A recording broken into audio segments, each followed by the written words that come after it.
Let's talk about low energy days. Earlier, I used to hate these days because I felt they slowed me down in everything I wanted to do. I believe that if I didn't do everything on my list, I would fall behind. So I used to push through.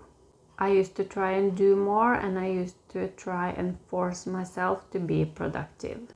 But what I have learned through the years is that low energy days are not the real problem.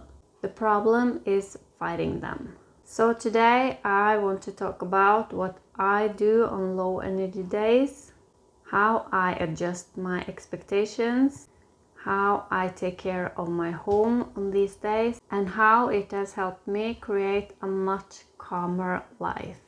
Because if you're a mom who feels guilty on the days you don't have endless energy, this video is for you.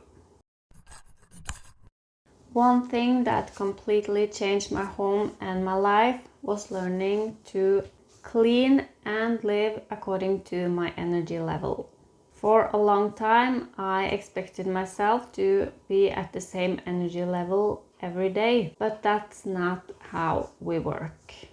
Some days I wake up energized and motivated, and other days I am just tired before the day has even begun. Other days I feel I have just spent all my energy just getting ready for the day. And instead of treating those days differently, I expected myself to just perform at the same level every day. That approach never worked. It just left me feeling guilty and made me feel like I was failing. Now I start each day by asking myself, how much energy have I got today? Not how much energy I wish I had, not how much energy I think I should have, but how much energy do I honestly have? And that answer shapes the rest of the day.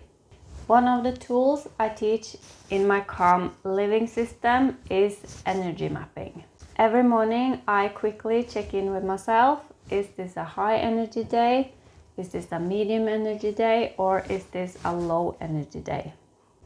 And then I make realistic decisions based on that. If it's a high energy day, I might start a big decluttering project, I might film a video, I might do meal prepping. I do things that require more physical and mental energy. On a medium energy day, I do maintenance, keeping things moving, getting the most important things done, but not pushing myself too hard. And on low energy days, my goal is no longer productivity. My goal on those days are protecting my energy. One place where this has helped me tremendously is dinner. I used to judge myself for taking shortcuts. I thought every meal had to be homemade, nutritious, healthy, and well planned. Now I think differently. On high energy days, I might cook nutritious, healthy meals from scratch. On medium energy days, I choose something easier. And on low energy days, the goal is just to feed people. Frozen pizza, takeout, whatever gets everybody fed without draining the last little energy I have. The goal isn't proving something through making the perfect dinner every day. I think a lot of moms carry guilt around this, but sometimes protecting my energy is the healthiest choice. Because when I'm completely exhausted, nobody benefits. Not me, not my kids, and not my home. On low energy days, I have two priorities: taking care of myself and taking care of my kids. Everything else becomes secondary. I want to have enough energy to listen, to connect, to enjoy at least parts of the day. Because the days with my kids are precious and I don't want to spend all my time trying to maintain impossible standards. I also want my kids to learn something important. Some days we have lots of energy and some days we don't. Neither is wrong. They are just different. I hope they grow up understanding that their worth is not tied to productivity and that it's okay to give themselves what they need that day. Now let's get back to the home, because this is where I used to really get stuck.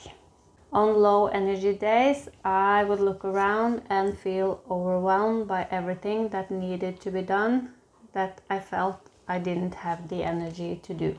I would see everything I wasn't doing that I felt I should be doing, everything that needed attention, everything that wasn't perfect.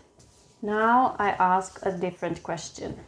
What is the smallest amount I can do today that makes the biggest difference? I'm going to say this one more time. What is the smallest amount I can do today that makes the biggest difference? For me, it's usually my calm zones. The spaces that affect how my home feels the most. Maybe I reset the living room. Maybe I clear my kitchen counters, and maybe I run the dishwasher.